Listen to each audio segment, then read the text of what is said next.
Selamat pagi anak-anak, hari ini kita akan mulai pembelajaran kita pada hari ini. Bertemu lagi dengan Ibu Junita dalam pelajaran Bahasa Indonesia. Topik kita hari ini mengenai literasi buku fiksi dan non-fiksi. Apa-apa saja buku fiksi dan non-fiksi? Mari kita lihat satu persatu. Literasi buku fiksi. Buku fiksi adalah buku yang berisi cerita atau kejadian yang tidak sebenarnya. Dengan kata lain, buku fiksi adalah buku yang di dalamnya berisi cerita rekaan atau khayalan. Contoh buku fiksi yaitu buku cerita anak, dongeng, novel, cerita pendek, cerpen, fabel, dan komik. Unsur-unsur fiksi. Buku fiksi memiliki yang namanya unsur intrinsik. Unsur intrinsik adalah unsur yang membangun karya dari dalam. Unsur-unsur tersebut meliputi yang pertama nanti ada tema. Tema merupakan ide pokok yang menjiwai seluruh cerita. Yang kedua tokoh, pelaku atau orang yang ada dalam cerita. Yang ketiga nanti ada penokohan, yaitu karakter atau watak yang melekat dalam diri tokoh. Yang keempat nanti ada latar. Latar merupakan penggambaran tempat, waktu, dan suasana cerita. Yang kelima nanti ada namanya alur. Alur merupakan urutan jalannya suatu peristiwa. Jenis-jenis alur nanti ada alur maju, ada alur mundur, ada alur campuran. Alur maju nanti dimulai ketika kamu misalnya membaca suatu cerita, dimulai dari tahap pengenalan, kemudian adanya konflik, baru penyelesaian. Itu dia alur maju. Kemudian alur mundur itu bisa dimulai dari konflik, baru masuk dia ke pengenalan, baru penyelesaian. Sedangkan alur campuran berarti menggunakan dua-duanya, maju dan mundur. Itulah dia alur. Kemudian yang keenam adalah amanat. Amanat merupakan pesan yang ingin disampaikan pengarang. Yang ketujuh merupakan sudut pandang. Sudut pandang adalah posisi pengarang dalam cerita. Sudut pandang orang pertama ada nanti yang disebut dengan akuan, ya. Maksudnya adalah pengarang ikut terlibat dalam cerita tersebut. Sedangkan yang kedua, sudut pandang orang ketiga nanti ada diaan, yaitu pengarang berada di luar cerita. Kemudian literasi buku non-fiksi, apa bedanya ya, fiksi dan non-fiksi? Kalau dia buku non-fiksi adalah buku yang berisi kejadian sebenarnya yang disampaikan menurut pendapat atau opini kajian penulis. Buku non-fiksi adalah buku yang dibuat berdasarkan fakta dan kenyataan. Contoh buku non-fiksi yaitu buku pelajaran, buku ensiklopedia, esai, jurnal, dokumenter, biografi, dan laporan ilmiah berupa makalah, skripsi, tesis, dan disertasi. Unsur-unsur buku non-fiksi meliputi yaitu ada cover buku, ada rincian subbab buku, judul subbab, isi buku, cara menyajikan isi buku, bahasa yang digunakan, dan sistematika penulisan. Langkah-langkah menyusun tanggapan terhadap buku yang dibaca nanti meliputi adalah pertama adalah jenis buku. Jenis atau bentuk buku itu apakah roman, novel, biografi, atau yang lain. Selain itu, seorang resentator menyebutkan juga buku termasuk buku fiksi atau non-fiksi. Yang kedua, keaslian ide. Buku itu apakah benar-benar merupakan karya asli dari pengarangnya atau merupakan ciplakan dari buku lain yang pernah terbit. Yang ketiga, bentuk. Bagaimana mengenai bentuk atau format dari buku itu? Apakah bentuknya kertas, ilustrasi cover, jenis huruf yang dipakai, dan sebagainya.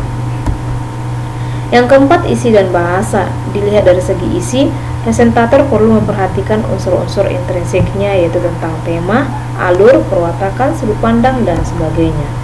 Bahasa dalam buku itu dapat ditinjau dari segi struktur kalimat, gaya bahasa ataupun style, ungkapan, dan lain-lain.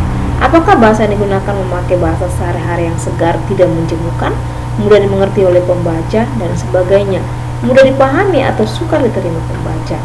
Pengujian materi mendapat perhatian juga dari presentator. Yang kelima, simpulan. Akhirnya seorang penulis resensi harus dapat menyimpulkan apakah buku itu baik dan perlu dibaca atau tidak. Itu nanti bisa menulis data buku yang dibaca, menulis ikhtisar isi buku, mendaftar butir-butir yang merupakan kelebihan dan kekurangan buku, menuliskan pendapat pribadi sebagai tanggapan atau isi buku, dan memadukan ikhtisar dan tanggapan pribadi ke dalam tulisan yang utuh. Sebuah resensi harus memuat hal sebagai berikut. Apa itu resensi? Resensi adalah penilaian suatu karya sastra mengenai kekurangan dan kelebihan buku, baik fiksi maupun nanti non-fiksi. Yang pertama kita perhatikan data buku atau identitas buku yang perlu kita lihat, ya, judul buku, ya. Jika buku yang akan kamu resensi adalah buku terjemahan, akan lebih baik jika kamu menuliskan judul asli buku tersebut. Yang berikutnya B. Penulis atau pengarang. Jika buku yang diresensi adalah buku terjemahan, kamu harus menyebutkan penulis buku asli dan penerjemah. Yang berikutnya, nama penerbit juga harus kamu cantumkan, cetakan dan tahun terbit, tebal buku, dan jumlah halaman. Itulah yang nanti yang mau kita resensi dari identitas buku. Yang kedua, judul resensi. Judul resensi boleh sama dengan judul buku, tetapi tetap dalam konteks buku itu. Yang ketiga, ikhtisar isi buku. Dalam meresensi buku, seorang peresensi harus menulis buku yang hendak diresensi. Ikhtisar adalah bentuk singkat dari suatu karangan atau rangkuman. Ikhtisar merupakan bentuk singkat karangan yang tidak mempertahankan urutan karangan atau buku asli. Sedangkan ringkasan harus sesuai dengan urutan karangan atau buku aslinya. Itulah beda ikhtisar dengan ringkasan. Adapun hal-hal yang harus diperhatikan dalam membuat ikhtisar isi buku adalah sebagai berikut. Membaca naskah atau buku asli. Penulis ikhtisar harus membaca buku asli secara keseluruhan untuk mengetahui gambaran umum, maksud dan sudut pandang pengarang. B. Mencatat gagasan pokok dan isi pokok setiap bab. Membuat reproduksi atau menulis kembali gagasan yang dianggap penting ke dalam karangan singkat yang mempunyai satu kesatuan yang padu. Yang keempat, kelebihan dan kekurangan buku. Penulis resensi harus memberikan penilaian mengenai kelebihan dan kelemahan buku yang disertai dengan ulasan secara objektif. Yang kelima, kesimpulan. Penulis resensi harus mengemukakan apa yang diperolehnya dari buku yang diresensi dan imbauan kepada pembaca. Jangan lupa cantumkan nama kamu selaku resensi. Kemudian kita lanjutkan hubungan antara unsur buku fiksi dan non-fiksi. Dengan mengamati setiap unsur yang terkandung dalam buku fiksi dan non-fiksi, kita dapat menyimpulkan bahwa sebagian unsur memiliki kesamaan dan sebagian lagi berbeda. Unsur yang sama-sama dimiliki baik buku fiksi maupun non-fiksi, yaitu sampul ataupun cover, subbab, judul ataupun judul subbab ya. Dalam hal perbedaan, buku non-fiksi memiliki isi yang ilmiah, aktual, faktual, disajikan dengan bahasa baku dan memiliki sistematika penulisan standar. Sedangkan buku fiksi memiliki tokoh dan penokohan sebagai pelaku cerita, didukung dengan tema, disajikan dengan bahasa variatif, biasanya tidak baku, dan dilengkapi dengan alur cerita yang beraneka ragam. Oke, demikian pelajaran kita hari ini mengenai literasi buku fiksi dan non-fiksi. Berharapkan anak kami boleh paham dan mengerti. Apabila tidak mengerti, nanti boleh tanya lewat japri bersama Ibu. Terima kasih.